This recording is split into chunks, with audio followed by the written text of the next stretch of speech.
शब्दों का जादू। कैकई ने मंथरा के शब्दों को सुन लिया। पत्थर दिल बन गई कि नहीं? पत्थर बना दिया कि नहीं? कैकई के शब्दों ने राम को वनवास भेज दिया कि नहीं? शब्दों ने ही तो कहा था राम वनवास जाओ। बोलो हाँ, कैकई के शब्दों ने राम को वनवास भेज दिया। इसलिए एक शब्द कहते हैं, शब्दों को शब्द संभाल के बोलिए, शब्द के हाथे न पाओ। एक शब्द औषधि करें, एक शब्द करें घाव। शब्दों को संभाल कर बोलना चाहिए। ऐसे शब्द बोल दिए जाएं कि आपको गुस्सा आ जाए, क्रोध आ जाए। यदि शब्दों से क्रोध आ सकता है तो शब्दों से कृष्ण भी तो आ सकते हैं। आपका शब्दों से मन व्यथित हो सकता है, शब्दों से आपका मन यदि अशांत हो सकता है तो शब्दों से मन शांत भी तो हो सकता है, नहीं हो सकता? इसलिए भागवत जी के शब्द मन को अशांत करते हैं कि शांत? बोलो। हृदय में क्रोध की उत्पत्ति होती है कि कृष्ण की? जब भागवत सुनेंगे तो स्थापना कृष्ण की होगी। इसलिए ये भागवत जी के जो शब्द हैं, जब प्रत्येक शब्द कथा का कानों से जाता है तो मन को शांत कर देता है, मन की सारी अशांति समाप्त कर देता है। इसलिए कथा सुनना चाहिए। देवराज इंद्र ने कथा कहा कि स्वर्ग का अमृत राजा परीक्षित को पिलाओ, हमें कथा अमृत सुनाओ। बोले नहीं, कथा स्वर्ग से बढ़कर के है। भगवान की कथा आपको क्या दिला सकती है? भगवान की कथा से क्या मिलता है? आप लोग बताओ। क्यों मैया? भगवान की कथा से आपको क्या मिलता है? क्या? शांति। मैया, ओ वीडियो वाली मैया, भगवान की कथा से क्या मिलती है आपको? शांति। शांति पड़ोसन है आपकी? हैं?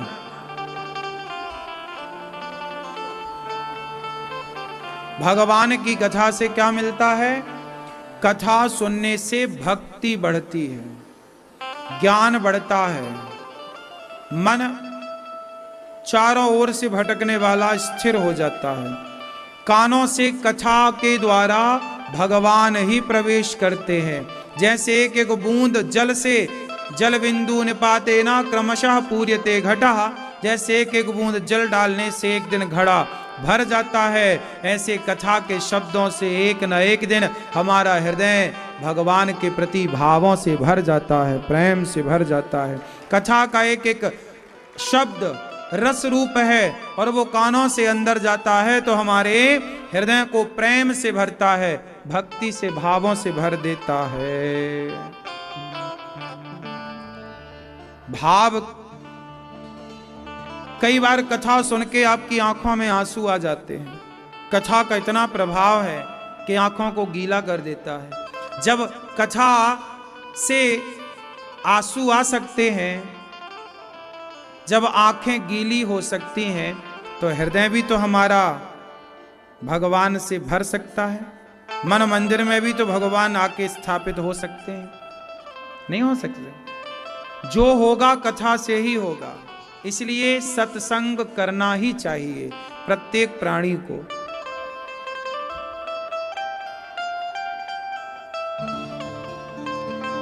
देवराज इंद्र ने तराजू बांधी भागवत जी के पलड़े को रखा, भागवत जी को स्वर्ग से तौल कर देखा। जब परीक्षित जी का उद्धार हुआ तो भागवत जी की बराबरी कौन करना था? इंद्र को समझ में आया ये भागवत जी नहीं, प्रत्यक्ष भगवान है। एक बार अभिमान इंद्र का समाप्त हुआ। एक बार नारद जी समस्त तीर्थों की यात्रा पर निकले। पुष्करम च प्रयागम अहम तो पृथ्वीं यातो ज्ञात्वा सर्वोत्तमामिति। पुष्करम च प्रयागम च काशीं गोदावरीं तथा। एक बार नारद जी समस्त तीर्थों के लिए निकले भ्रमण करने कि शांति मिलेगी कहीं। नारद जी गए, देखा, पुष्कर गए, प्रयाग गए, सब जगह गए, पर कहीं शांति नहीं। क्या मिला? बल्कि सत्यम नास्ति तपः शौचम दया दानम न विद्यते। नारद जी ने देखा कि सत्यम नास्ति, आज के इस कलिकाल में सत्य का नाश हो गया है। सत्यम नास्ति तपः शौचम, ना कोई तपस्वी बचा, ना कोई पवित्र व्यक्ति बचा, ना दया करने वाला, ना दान करने वाला। नारद जी बोले कि चारों ओर हाहाकार मचा हुआ है। सत्यम नास्ति। इस कलयुग में सत्य मानो समाप्त सा हो चुका है। अच्छा एक बात बताओ, संसार में सत्य का होना कितना जरूरी है? सत्य का होना कितना जरूरी है जरा बताओ मैया, कितना जरूरी है सत्य का होना? बोलो मेरी मां, कितना जरूरी है? इस संसार में सत्य का होना कितना जरूरी है? जितना जरूरी सूर्य का होना है, चंद्रमा का होना है, पानी का होना है, हवा का होना है, इतना ही जरूरी सत्य का होना है। ये धरती टिकी काहे पर है? बोलो, किस पर टिकी है धरती? जोर से, सत्य पर। आप सत्य बोलते हैं कि झूठ बोलते हैं? हैं? मैया क्या बोलती हो मेरी मां? झूठ बोलती हो आप? नहीं, सभी को क्यों ले रही हो? अपनी बात करो, सबको ना घसीटो। तो आप पूरा झूठ बोलती हो। कितने परसेंट झूठ बोलती हो आप? 80? फिर 40? 50-50? 40% सच बोलती हो, 60% झूठ है। आजकल का आदमी नहीं डर रहा किसी से, सब पता है, बोलेंगे झूठ। अच्छा ये बताओ, सच बोलने से, जैसे आप मैया बोल रही हो कि हम झूठ बोलते हैं, अच्छा सच बोलने लग जाओ तो जी पाओगे कि नहीं? हैं? माना कि आप 100% सच बोलने लग जाओ, माना कि, तो आप जी पाओगे कि ना जी पाओगे? हैं? नहीं जी पाओगी। कौन तुम्हारा गला दबाएगा? हैं? कोई गला दबाने आ जाएगा? फिर अच्छा, पेट भरने के लिए तो सच बोल के पेट नहीं भरता। आपका पेट कितना बोरा है, इतना बड़ा?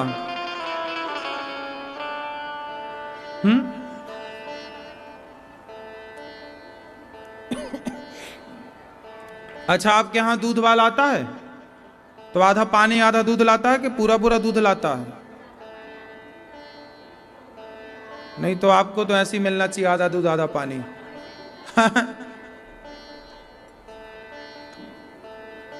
ऐसा है कि आज लोगों ने मेंटेलिटी ये बना ली है, मानसिकता ये बना ली है कि अब हम सच बोलेंगे तो हमारा गुजारा नहीं होगा।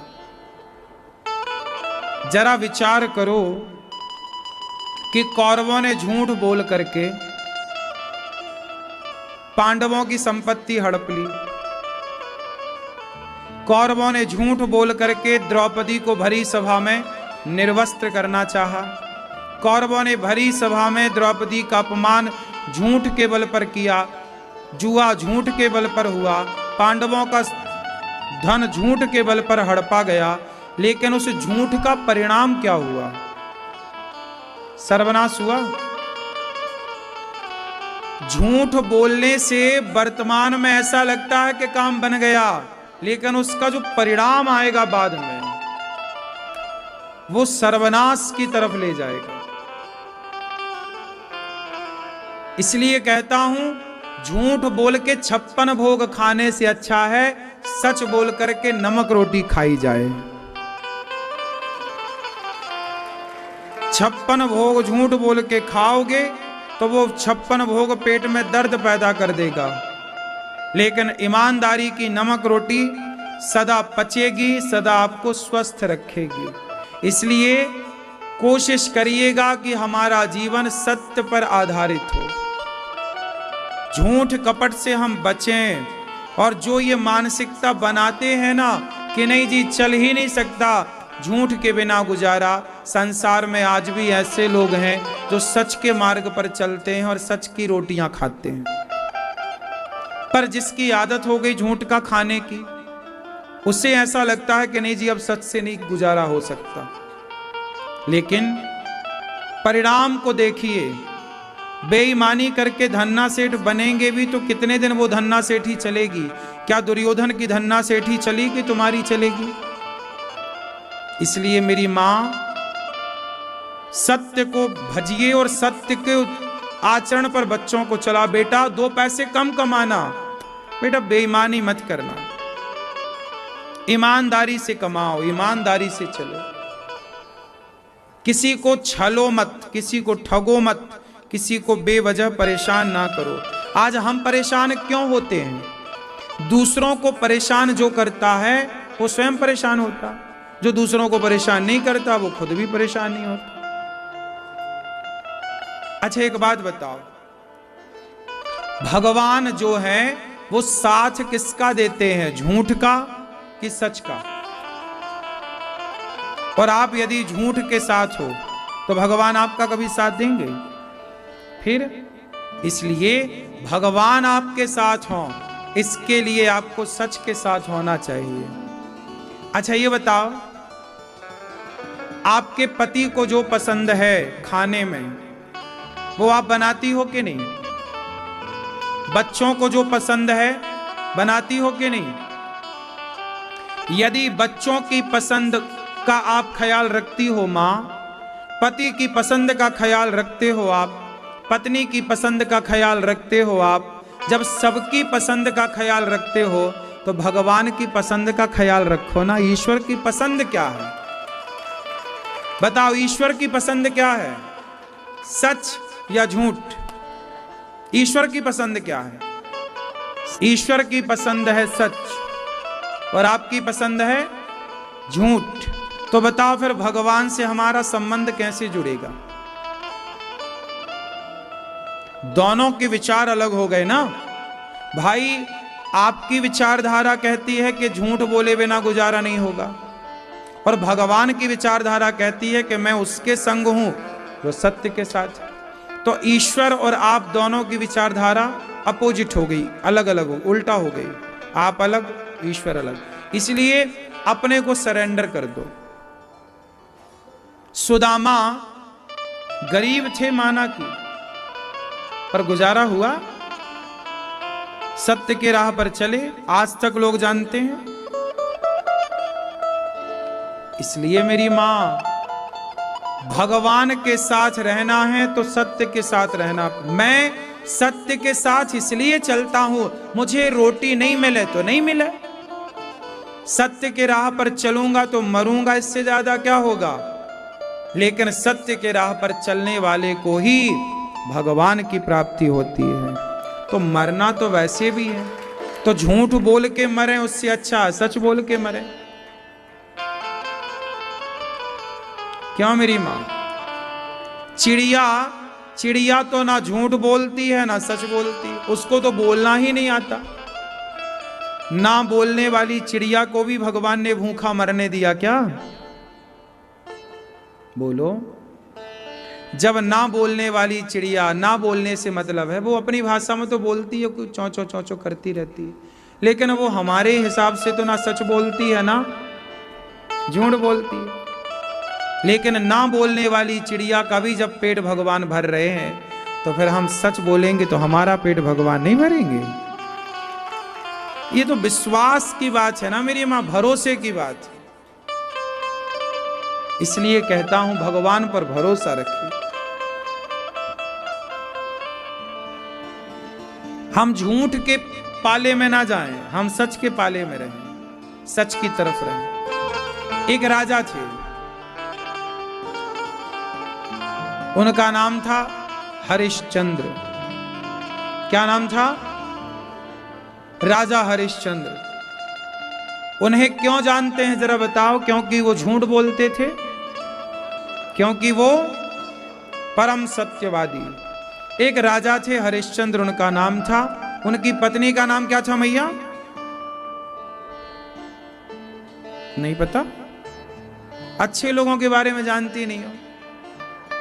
बेटे का नाम, पत्नी का नाम था तारा, पुत्र का नाम था रोहित।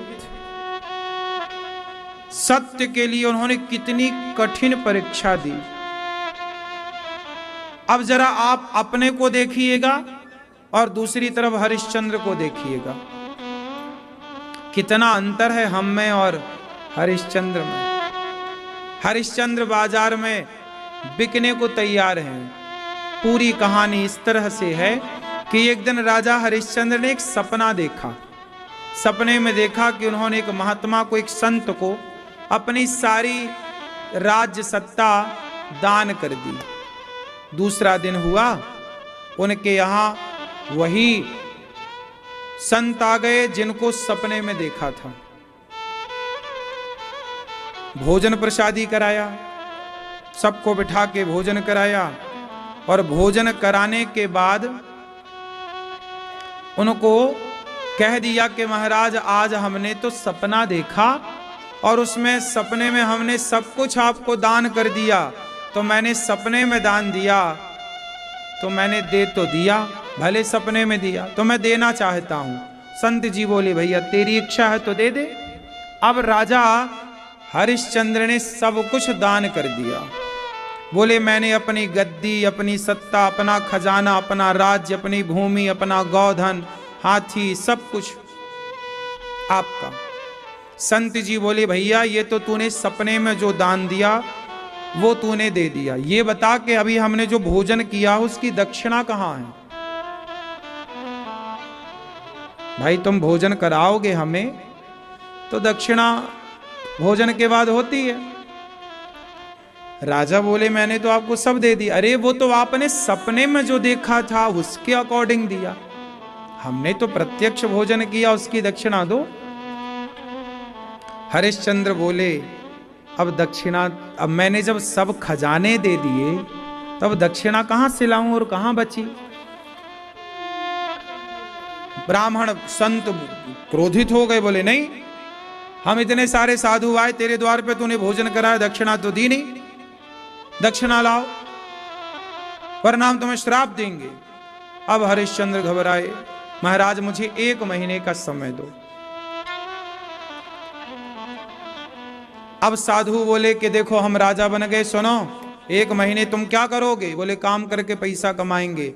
संत बोले हमारे राज्य में काम मत करना, चलो यहां से।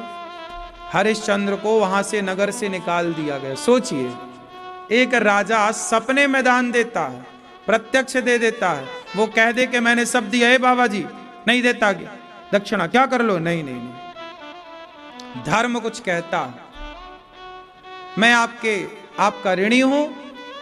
कितना चाहिए महाराज? कम से कम 1100 स्वर्ण मुद्राएं तो लाओ। उस जमाने में स्वर्ण मुद्राएं चलती थी, सोने के सिक्के, तो 1100 स्वर्ण मुद्राएं लाओ। ठीक है। राजा हरिश्चंद्र राजसी कपड़े उतार कर तारा, बेटा रोहित नगर से निकल गए। सारी प्रजा देख करके रो रही है, महाराज हमारा इतना अच्छा राजा कहां जा रहा है? बोले क्या करें, हमने सपने में सब दान किया है, सो हमें लगा जब सपने में किया तो करना ही चाहिए। राजा हरिश्चंद्र काशी आए, काशी में काम मांग रहे हैं सबसे, भैया थोड़ा हमें काम दे दो, हमें 1100 स्वर्ण मुद्राओं की जरूरत है। काम तो मिलता था लेकिन 1 महीने में इतना पैसा वो जुड़ा ना पाते। जोड़ ना पाते।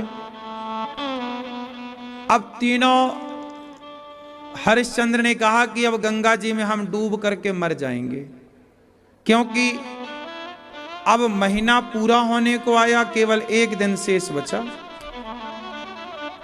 अब राजा बोले कि श्राप मिले उससे अच्छा मर जाओ।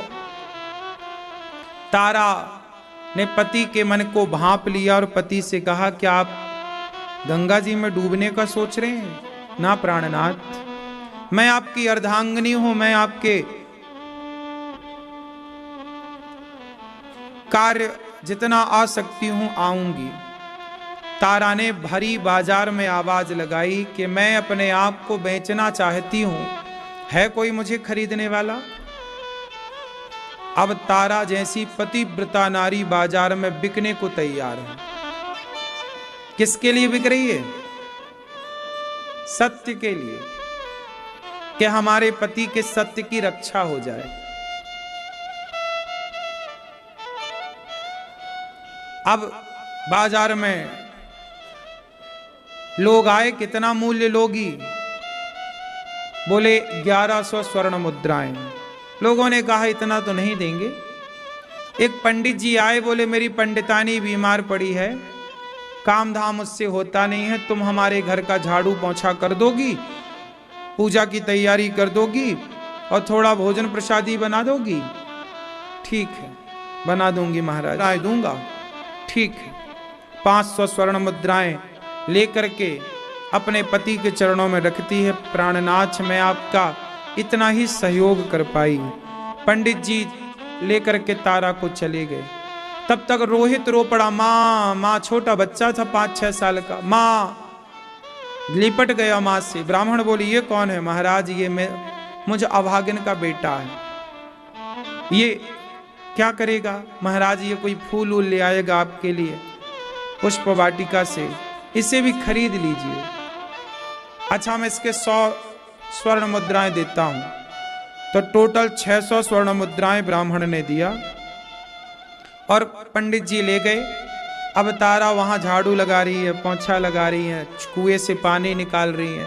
उनकी बूढ़ी पंडितानी पड़ी थी, उनको नहलाना धुलाना, उनका मलमूत्र साफ करना, वो बिस्तर पर पड़ी थी। एक रानी, एक महारानी ये सब कर रही है। किसके लिए?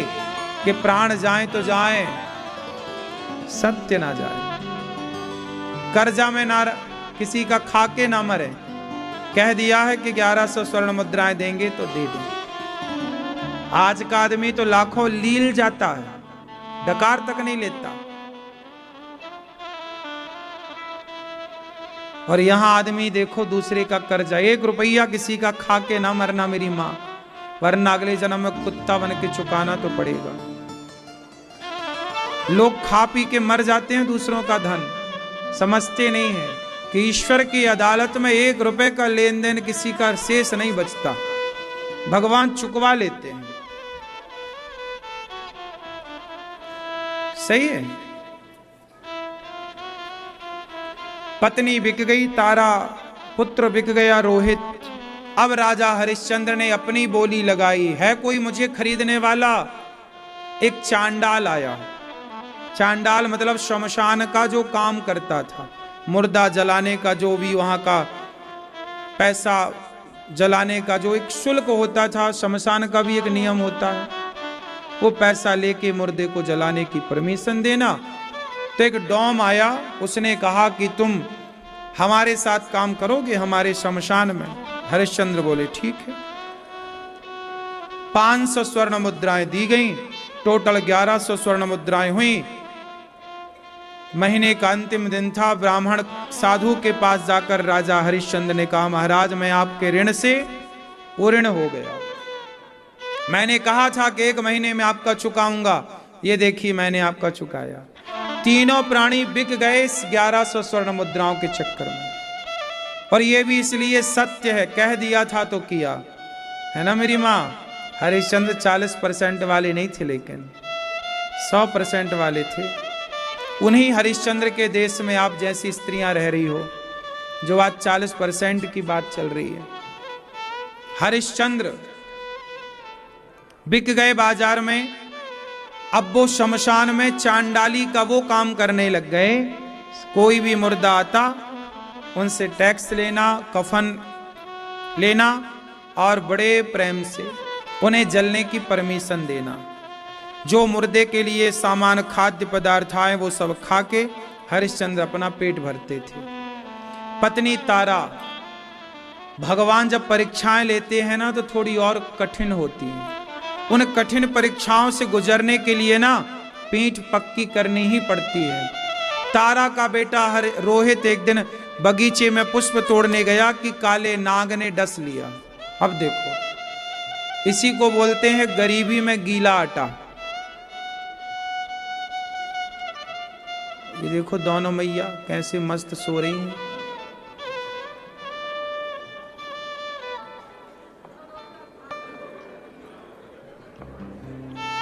मैया कान में उंगली और घुसा रही है, देखो कथा ना चली जाए कान में।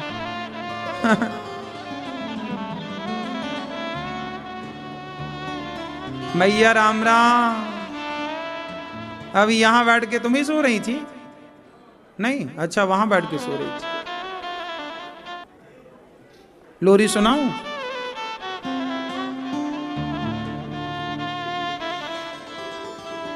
रोहित एक दिन बगीचे में गया पुष्प वाटिका पुष्प तोड़ने। सांप काले नाग ने डस लिया। रोहित तड़पता हुआ मां छटपटाने लगा, सांप ने डसा। एक साधु वहां से गुजरे। बेटा कौन हो? महाराज मेरी मां को सूचित कर दो कि मुझे सांप ने डस लिया। साधु गए, भैया ये रोहित किसका बेटा है?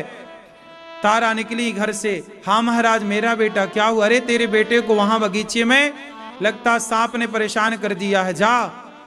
तारा दौड़ी, पंडित जी ने आवाज लगाई, दासी पंडितानी बुला रही हैं। अब सोचो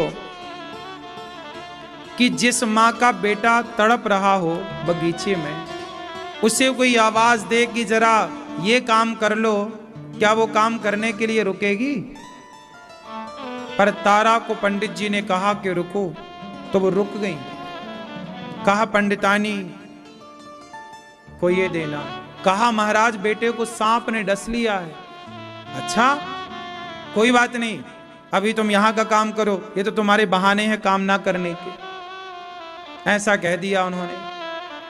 अब बड़े प्रेम से पंडितानी की सेवा में तारा लग गई।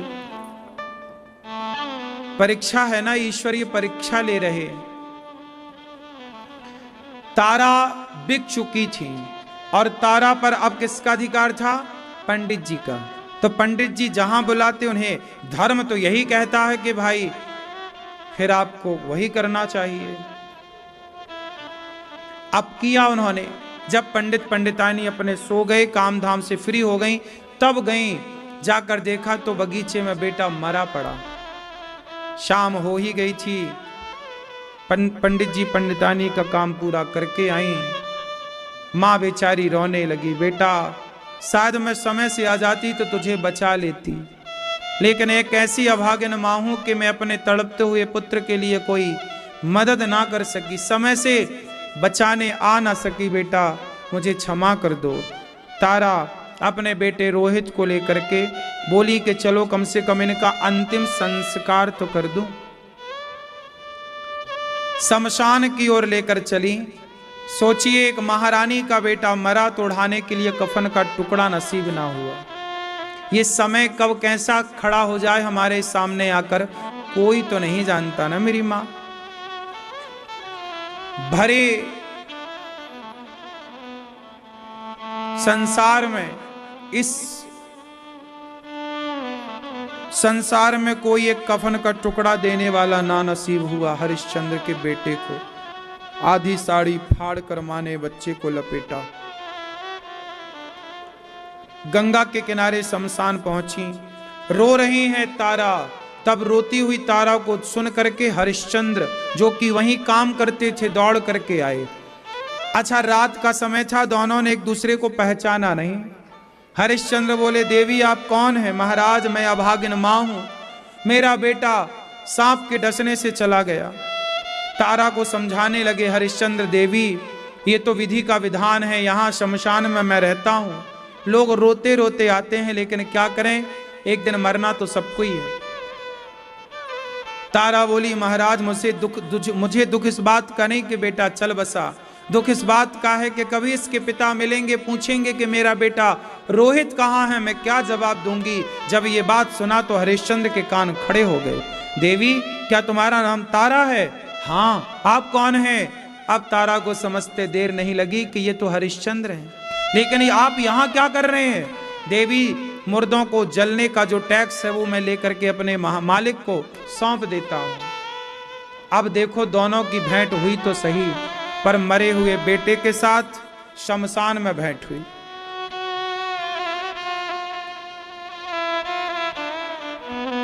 क्या आज के जमाने में कोई धर्म के प्रति, सत्य के लिए इतना कुछ करने को तैयार है? नहीं ना। आजकल व्यक्ति अपने बयान बदल देता है, जहां उसे लगता है मेरा नुकसान होने वाला है तो वो झूठ बोल देता है, दलीलें बदल देता है। लेकिन हरिश्चंद्र किस माटी के बने। पत्नी से कह रहे हैं पुत्र को जलाना है तो कुछ टैक्स तो देना पड़ेगा, यहां का नियम है। महाराज मेरे पास कुछ नहीं, तो गंगा जी में बहा दो, गंगा जी में बहा दो। तब तक पंडित जी और गांव वाले दौड़े दौड़े आए। भाई गांव में चोरी करके चोर भागे हैं, देखो शमशान में ये दोनों मिल गए, तारा और हरिश्चंद्र। लोगों को लगा यही चोर हैं। दौम आया, हरिश्चंद्र को तलवार देकर के बोला कि इसकी गर्दन काट दो, लगता गांव में इसी ने चोरी की है, पत्नी की गर्दन। हरिश्चंद्र से मालिक ने कहा कि गर्दन काटो। हरिश्चंद्र ने ईश्वर की ओर देखा, विधाता कम से कम ये पाप तो ना कराओ। तारा ने कहा महाराज बेटा चला ही गया है, मैं जीकर क्या करूंगी, आपको इस रूप में अब देख ना पाऊंगी, मुझे मृत्यु के घाट उतार दीजिए। उठाई अपनी तलवार, काट दीजिए मेरी गर्दन, क्योंकि पत्नी जाएगी तो आ जाएगी, पुत्र जाएगा तो आ जाएगा महाराज, पर धर्म जाएगा तो नहीं आएगा। इस समय आप बिके हुए हैं और आपका मालिक कह रहा है कि गर्दन काटना है तो आपको चलाना चाहिए तलवार। महाराज प्राण जाएं तो जाएं, पर धर्म ना जाए। देखिए जरा, पहले के लोग प्राण नहीं बचाते थे, धर्म को बचाते थे। दशरथ जी क्या कह रहे? प्राण जाए पर वचन न जाए, सत्य न जाए, धर्म न जाए। इसलिए प्राण जाए तो जाए, लेकिन धर्म ना जाए, सत्य ना जाए। पर आजकल का आदमी सत्य को जाने दे रहा है। जैसे ही हरिश्चंद्र ने तलवार चलानी चाहिए, अब तो भगवान को रहा ना गया, प्रकट हो गए भगवान, हरिश्चंद्र के हाथों को पकड़ लिया। वहां प्रकाश ही प्रकाश हो गया, और कोई वो पंडित जी कोई डॉम नहीं था, स्वयं भगवान की वो लीला थी। भगवान ने कहा राजन हमने आपकी परीक्षा ली, आपका ये रहा राज्य, ये रही सत्ता। मरे हुए बेटे पर कृपा दृष्टि डाली, भगवान ने, रोहित जीवित हो गया। आपने धर्म को नहीं छोड़ा, आपने धर्म की रक्षा की, तो जब आपने धर्म की रक्षा की तो धर्म ने भी आपकी रक्षा की। धर्मो रक्षति रक्षिता। जब आप धर्म को नहीं जाने देते, जब आप धर्म को नहीं मरने देते, तो धर्म भी आपको नहीं मरने देता। धर्म को आप बचाएंगे तो आपको भी धर्म बचाएगा। इसलिए मेरी माँ, धर्म बहुत मायने रखता है, सत्य बड़ा मायने रखता है। हरिश्चंद्र को उनकी सत्ता मिली, सब परीक्षा थी, परीक्षा में पूरे 100 अंक लेकर के हरिश्चंद्र आए। भगवान से कहा हरिश्चंद्र ने, प्रभु आने वाले युग में ऐसी परीक्षा किसी की ना लीजिएगा, क्योंकि ऐसी परीक्षा देने की कोई सामर्थ्य ना रखेगा। इस कलिकाल में बताओ ऐसी कौन परीक्षा दे सकता है सत्य की, धर्म की। इसलिए कहता हूं, हम हरिश्चंद्र तो नहीं बन सकते, फिर भी सत्य के राह पर जितना अधिक चल सकते हैं चले। झूठ बोल करके क्या पाओगे? कुछ पैसे पाओगे? तो वो पैसे क्या तुम्हें और तुम्हारे बच्चों को सुख देंगे? झूठ की कमाई टेंशन देती है मेरी मां। बेईमानी का कमाया हुआ धन अशांति फैलाता है, ईमानदारी का पैसा शांति देता है। इसलिए मेहनत का कमाओ, ईमानदारी से चलो और सत्य को 40% से उठाकर 100% करो। सत्य प्राण जाए पर सत्य ना जाए। राम सत्य पर चले, रावण झूठ पर चला, इसलिए उसके पुतले जलाए जाते हैं और राम के मंदिर बनाए जाते हैं। ठीक है, सत्य के मार्ग पर चलेंगे। जब झूठ बोलकर जब आप कहते हैं आपकी दुकान, आपका व्यापार इतना चल सकता है, तो झूठ आपके दुकान, आपके व्यापार को इतना चला सकता है, तो सच आपके व्यापार, आपकी दुकान को कितना चला सकता है। झूठ पर आपको भरोसा है, सच पर आपको भरोसा नहीं है। और आज ये बात सत्य है कि समाज झूठ के ताने बाने में बुना हुआ है। आज हर जगह मार्केटिंग में झूठ परोसा जाता है। कुछ उदाहरण देके मैं आपको समझाता हूं। जैसे आप क्रीम लगाते हो फेयर एंड लवली, उसके ऐड में क्या बोला जाता है कि एक अनोखा निखार लाके देती है, गोरा करती है। लेकिन ये झूठ है, वो झूठ है। और झूठ पर वो फैक्ट्री टिकी हुई है, पूरा सर्कल, पूरा उसमें काम चल रहा है और झूठ परोसा जा रहा है। अब जैसे पेय पदार्थ का टीवी पर प्रचार होता है, डर के आगे जीत है। अब कहां डर के आगे जीत है भैया?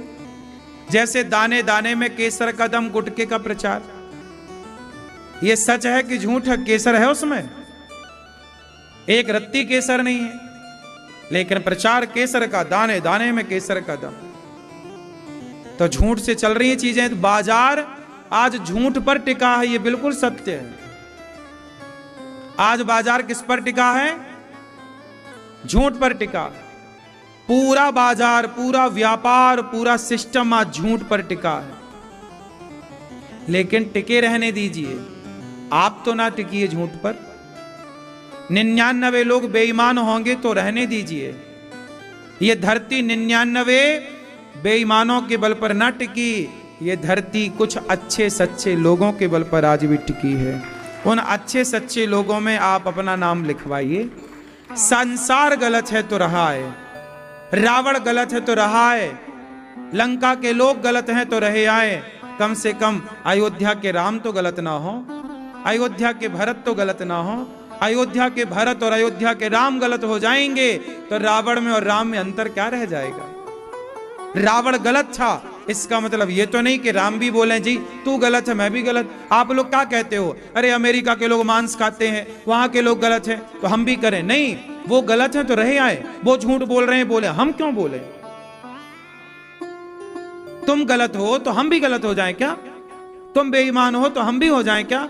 ना साहब, रावण गलत है तो रहा है रावण गलत, राम गलत ना हो। इसलिए तो भरत जी ने कहा कि वशिष्ठ जी मुझे राजा ना बनाइए, हे गुरु जी मुझे राजा ना बनाइए, यदि आपने मुझे राजा बना दिया तो ये पृथ्वी रसातल में चली जाएगी। गुरु वशिष्ठ जी ने कहा भरत, इस देश में बड़े बड़े राजा, पापी राजा हिरण्याक्ष, हिरण्यकश्यपु जैसे राजा इस धरती पे आए गए, उनके पाप से तो पृथ्वी रसातल में ना गई। क्या तुम जैसे भैया भरत, तुम जैसे लोगों के बल पर पृथ्वी रसातल में चली जाएगी? भरत जी ने कहा गुरुदेव, ये धरती रावण से, हिरण्याक्ष से, हिरण्यकश्यपु से उम्मीद नहीं करती धर्म की और सत्य की। ये धरती भरत जैसे लोगों से उम्मीद करती है धर्म की और सत्य की। और हम जैसे लोग ही यदि गलत करेंगे तो फिर सत्य अच्छा कौन करेगा? कोई कितना भी गलत करे, कोई कितना भी कुछ करे, आप गलत ना कीजिएगा। क्यों? भरत जी, अच्छा बताओ कैकेयी गलत थी कि नहीं? मंथरा गलत थी कि नहीं?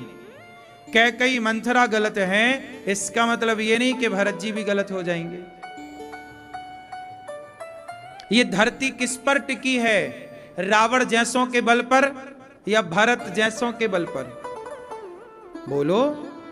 और भरत जैसे लोग भी अपने भाई को वनवास भेज के भाई की संपत्ति हड़प लेंगे, तो ये पृथ्वी भरत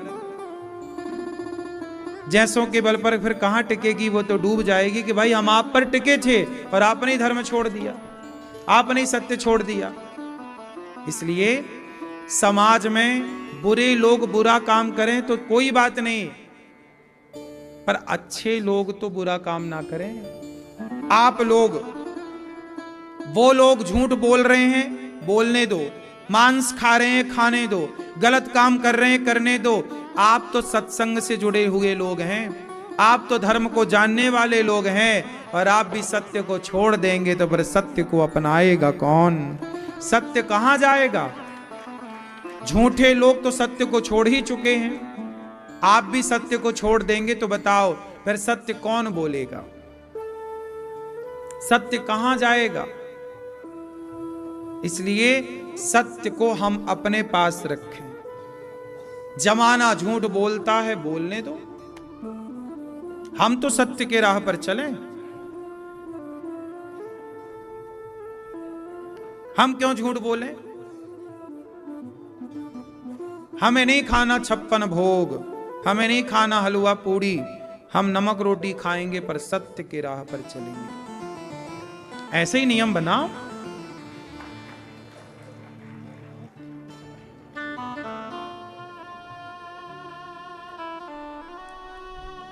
आज देखिए गौरी गोपाल आश्रम में इतनी सारी सेवाएं हो रही हैं। आप बताइए कि गौरी गोपाल आश्रम में क्या झूठ बोला जा रहा है? बोलिए। इतनी सारी सेवाएं चल रही हैं। कलयुग में बहुत परेशान है। कलयुग में सत्यम नास्ति तपः शौचम। कलयुग में क्या नहीं है? सत्य तो मानो ना के बराबर, तप नहीं है, तपस्या कोई करना नहीं चाहता। ये अच्छे राह पर चल करके लोग चलना ही नहीं चाहते। सत्यम नास्ति तपः शौचम। दया, आजकल दया नहीं है। दया होती तो लोग इतना मांसाहार क्यों करते? आज संसार में सबसे ज्यादा मांसाहार है, पता है आपको? आज दुनिया में 90% मांसाहार है, केवल 10% लोग शाकाहारी हैं। 10% से भी कम। पूरी दुनिया 206 देश हैं इस दुनिया में। उन 206 देशों में केवल एक भारत देश ऐसा है जहां अधिक मात्रा में शाकाहारी लोग हैं। लेकिन अब अधिक मात्रा में, अब जो हिंदू शाकाहारी थे, अब वो हिंदू भी आधे से ज्यादा मांसाहारी हो गए। हाँ या ना? सही है कि गलत है? मांसाहारी क्यों हो गए? दया खत्म हो गई। जहां दया खत्म होगी वहां धर्म खत्म हो जाएगा। जहां धर्म खत्म होगा वहां व्यक्ति फिर पुतला सा रहेगा। इंसान है कुछ नहीं, ढकोसला है। अरे इंसान का मतलब ये नहीं कि 2 हाथ पांव वाला है तो चलता जाए। अब आजकल बच्चे अपने माँ बाप की सेवा नहीं कर रहे हैं, पत्नी को धोखा दे रहे हैं, पति को धोखा दे रहे हैं, पराई औरत पराई मर्द के संग घूम रहे हैं। क्यों? क्योंकि धर्म नहीं है। क्या नहीं है? धर्म। दया नहीं बची। सत्यम नास्ति तपः शौचम। दया नहीं बची। लोग मांसाहारी हो गए, निर्दयी हो गए। आजकल आदमी मार के गाय को खा ले रहा है, बकरे को खा जा रहा है। आजकल इंसान नहीं है, जानवर हैं। क्यों मेरी मां? आपके घर में कोई ना कोई मांसाहारी होगा। कुछ लोग बचे होंगे भगवान की कृपा से जिनके परिवार में कोई मांसाहारी नहीं है, वरना कोई ना कोई मांस खाने लग गया। अब बताओ, मांस भी कोई खाने की चीज है? मांस भी कोई खाने की चीज है भैया? खाने की चीज तो बढ़िया केला है, दाल है, चावल है, साग है, फल है, फूल है, ये खाने की चीज है। मांस कब से खाने लग गया इंसान? मांस तो कुत्ते के लिए बना है। प्रकृति ने, परमात्मा ने मांसाहारी जानवरों को जिह्वा से पानी पीने वाला बनाया है। मांसाहारी जानवर कैसे पानी पीता है? चाट करके। कुत्ता, बिल्ली कैसे पानी पीते हैं? शेर, चीता कैसे पानी पीते हैं? चाट कर। गाय कैसे पानी पीती है? मुंह से। बकरी कैसे पानी पीती है? मुंह से, होंठों से। तो जो जानवर हैं, वो मांसाहारी जानवर जो हैं, वो चाट कर पानी पीते हैं, शाकाहारी मुंह से। अच्छा ये बताओ, आप लोग कैसे पीते हैं? मुंह से, होंठों से, कि चाट कर? क्यों भैया? यदि आपके सामने आपके दोनों हाथ पीछे किए जाएं और पानी बाल्टी भर के कहा जाए पियो, तो कुत्ते की तरह पानी पियोगे कि गाय की तरह? बोलो। गाय शाकाहारी है कि मांसाहारी? हाँ, तो प्रकृति ने, परमात्मा ने आपको नेचुरल शाकाहारी बनाया है। जिह्वा से आप पानी पीते तो मान लिया जाता कि आप मांसाहारी, लेकिन आप तो नेचुरल शाकाहारी हैं। फिर क्यों मांसाहार? मांसाहारी जानवरों के नाखून होते हैं बड़े बड़े, है ना? उनके अलग प्रकार के नाक होते हैं, इस तरह से उनकी बनावट अलग होती है, पंजों की, उनके हाथों की। हमारी आपकी बनावट अलग है। मांसाहारी और शाकाहारी जानवर में बहुत अंतर है। इसलिए जब प्रकृति ने बनाया ही नहीं हमारे लिए मांस, तो हम क्यों खाएं? इसलिए दया धर्म का मूल है। दया कभी ना छोड़िए साहब। दया होगी तो धर्म होगा। आज लोगों के अंदर दया ही तो नहीं है, समाप्त हो गई। दया किसे कहते हैं भैया? बताओ, दया किसे कहते हैं? आप बताओ, दया कैसी? नहीं, जेठालाल की पत्नी जैसी है? दया किसे कहते हैं? इसका उदाहरण देखिए, क्या है दया। एक राजा थे, उनका नाम था रंती देव। क्या नाम था? राजा रंती देव। उनकी पत्नी और उनका बेटा, उनके नगर में ना सूखा पड़ा, कई वर्ष पानी नहीं बरसा, तो उन्होंने अपना खजाना लुटाया, जितना राजा के पास स्टॉक होता है प्रजा में, भूखों में, प्यासों में। अंत में राजा ने सब कुछ न्यौछावर कर दिया और खुद अपने राज्य का त्याग करके, चूंकि सारी प्रजा चली गई उनकी, सूखा पड़ा। उस राज्य में क्या हो जहां पानी ना हो? कौन रुके वहां पे जहां पानी ना हो? तो राजा को भी अपना राजमहल छोड़ करके, पानी के बिना जब प्रजा चली गई, सब पलायन कर गए, तो राजा भी चले।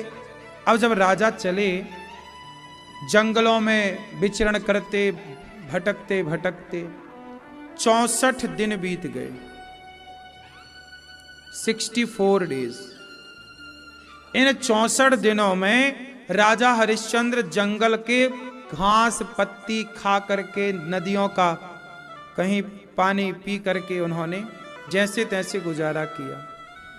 कड़ी भूख। चलते चलते एक गांव पहुंचे, कोई दूसरे राज्य में, वहां पे भंडारा चल रहा था। तो वहां पर भंडारे में उन्हें जरा सी खीर मिल गई और कुछ पूड़ी और साग मिल गई। खीर, पूड़ी, साग। पत्नी, बच्चा हरिश्चंद्र लेके आए। पास में नदी थी, नदी की बालू में किनारे पत्तल रख करके बैठे भोजन करने। तभी एक चांडाल आ गया, कुत्ता लेकर। महाराज बड़ी भूख लगी है। हरिश्चंद्र को खुद उनको रंती देव को खुद भूख लगी थी। राजा रंती देव की ये कथा है। खुद भूखे हैं, लेकिन स्वयं भूखे रहकर रंती देव ने अपनी थाली खिसका दी कि भैया आप खा लो। इसे कहते हैं दया। स्वयं भूखे रह करके औरों की पीड़ा समझना क्या है ये दया है। अपनी थाली खिसका दी। चांडाल ने उनका प्रसाद पाया, बोला और भूख लगी है। पत्नी ने अपनी भी दे दी, खिचड़ी और खीर और पूड़ी और साग अपनी भी दे दी। अब वो खा के पेट भरा। बोला मेरा कुत्ता बड़ा भूखा है। तो बच्चा था उनका छोटा, उसने अपनी थाली दे दी, कुत्ता खाया। तीनों बेचारे पानी पी करके रह गए। जब उनकी ये स्थिति देखी ना, तो वो चांडाल और कुत्ता कोई और नहीं था, भगवान उनकी परीक्षा लेने आए, प्रकट हो गए। वाह राजन, स्वयं भूखे रहकर, स्वयं का बच्चा भूखा है, पत्नी भूखी है। देखो, जब आपका पेट भरा होए ना, तब आप दूसरों के बारे में सोच लेते हैं। ठीक है कि आपका भरा है तो आपने सोचा भैया उसका भी पेट भरना चाहिए, लेकिन आपका ही पेट खाली हो और उस स्थिति में आप किसी का पेट भरने का सोचें, ये उत्तम कोटि का दान है, ये उत्तम कोटि की दया है, ये उत्तम कोटि की भक्ति है। इसलिए आप लोगों से मेरी प्रार्थना है कि आपका पेट भरा हो तब आप दान करें, तब आप किसी का पेट भरें, ये कोई बड़ी बात नहीं। लेकिन आपका पेट खाली हो, आपके पेट में भूख हो और वो थाली आप किसी और को खिलाएं, ये बड़ी बात है। इसलिए आपसे हमारी सनातन संस्कृति में यही परंपरा रही है कि हम भोजन करें उसके पहले हम किसी को भोजन कराते हैं, खाने के पहले किसी को खिलाते हैं। ऐसे राजाओं का ये देश है। समाज को सीख लेना चाहिए कि परोपकार, दया कैसी हो। आज लोग दया भूल गए हैं। आज दया करने वाले लोग बड़े कम बचे हैं। लोग निर्दयी, आजकल लोग दूसरों की थाली का हड़प लेते हैं। देने की तो छोड़ दो, लेकिन जो दूसरों को देने की सोचता है, जो दूसरों को देता है, भगवान उसे भरपूर देते हैं। इसलिए देने का भाव रखना चाहिए, देते रहना चाहिए कि हमारे द्वारा किसी को मिल जाए, यही सबसे उत्तम है। अब भक्ति महारानी को नारद जी ने कहा कि भागवत सुनते हैं। वेद वेदांत का उद्घोष किया, लेकिन सनकादियों ने कहा भक्ति ज्ञान वैराग्य को भागवत सुनवाओ। और भक्ति ज्ञान वैराग्य को जब भागवत देवर्षि नारद जी ने सुनवाई, हरिद्वार की पावन धरा में भक्ति नाचने लग गई, ताता थैया करके। महाराज मेरी बड़ी कृपा हो गई भगवान की कि आपके कथा के बल पर देखो मेरा सारा दुख दूर हो गया। भागवत सुन करके भक्ति महारानी का सारा दुख दूर हो गया। ऐसी महिमा भागवत जी की। फिर क्या हुआ? नारद जी ने सवाल किया सनकादियों से, महाराज कोई पापी व्यक्ति भागवत सुन के तर जाए तो आश्चर्य नहीं, कोई पुण्यात्मा भागवत सुन के तर जाए तो आश्चर्य नहीं। जिसने जीवन भर पाप किया है, क्या पापी से पापी व्यक्ति भागवत सुन के तरेगा? बोले हाँ। ये मान वह पाप कृतस्तु सर्वदा सदा दुराचार रता विमार्ग गाह क्रोधाग्निदग्धः कुटिलाश्च कामिनः सप्ताह यज्ञेन कलौ पुनन्ति ते। कितना भी बड़ा पापी क्यों ना हो, भागवत सुन के तर जाएगा। कोई तरह? हाँ। एक पंडित जी थे, आत्मदेव उनका नाम था, पत्नी का नाम था धुंधली देवी। उनकी कोई संतान नहीं थी, बड़े परेशान रहा करते थे कि एक बेटा हो जाए, बेटा हो जाए। बेटे की चाह में देखो लोग परेशान रहते तो हैं, बेटे के लिए रोते, परेशान रहते, तड़पते हैं। लेकिन समाज को आज तक ये नहीं पता लगा कि बेटे हो भी जाएं तो करोगे क्या। जननी